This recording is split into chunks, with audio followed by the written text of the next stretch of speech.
Hello guys, let's start today blog guys. আজকে আমরা চলে এসেছি ফেরিঘাট রাসমেলা দেখতে। রাসমেলা মেনলি কৃষ্ণ আর রাধার মিলন। তো গাইস চলো লেটস স্টার্ট টুডে ব্লগ। আমরা অলরেডি প্যান্ডেলের মধ্যে এন্ট্রি করে গেছি।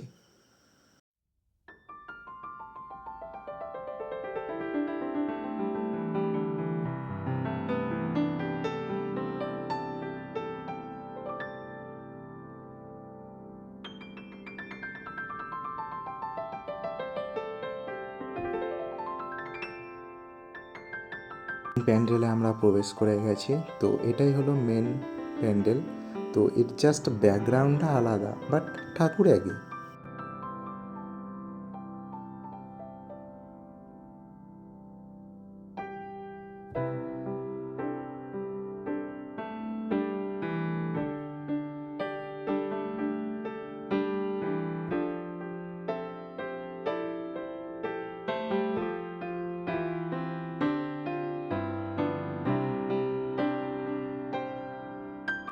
এখানে গোপালদেরকে একটু নাড়িয়ে দিয়ে মেলার মধ্যে আমরা প্রবেশ করলাম। মেলার ডান সাইডে আছে আমাদের মিষ্টির দোকান, বিভিন্ন টাইপের মিষ্টি, জিলিপি, গজা।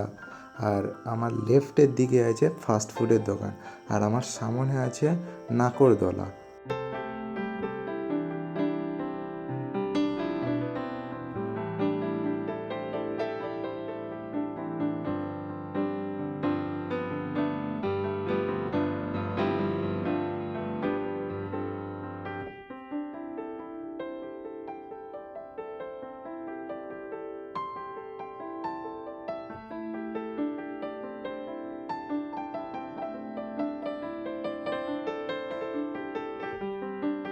এটাই হলো মেলার ফ্রন্ট ভিউ। এবার আমি দেখাবো যে নরেনের শৈশবের গল্প।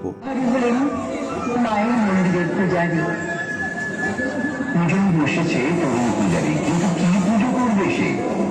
সে যে মন্ত্রতন্ত্র কিছুই জানে না, শুধু আকুল আকুতি জানায় মায়ের কাছে। মা, মা গো মা, দেখা দেন, দেখা দেন। আর দেখা যদি না দিস, তবে আমার এই একটু সঙ্গে স্ত্রী কামাকা কামাকা চোখে তোকে হবেই। বিড়বিড় করতে করতে মুখের মুখে চেপে ধরে সেই সন্দেশ। মায়ের দেখা না পেয়ে পাগলামি এমন পর্যায়ে পৌঁছয়, একদিন মায়ের হাতের খড়গ দিয়ে। মেলার মধ্যে আমাদের ঘোরা কমপ্লিট হয়ে গেছে। আমরা একটা ফাস্ট ফুডের দোকানে চলে এলাম, আর ওখান থেকে দুটো এগরোল কিনে আমি আর আমার বন্ধু খেতে খেতে বাইকে করে বাড়ি চলে এলাম।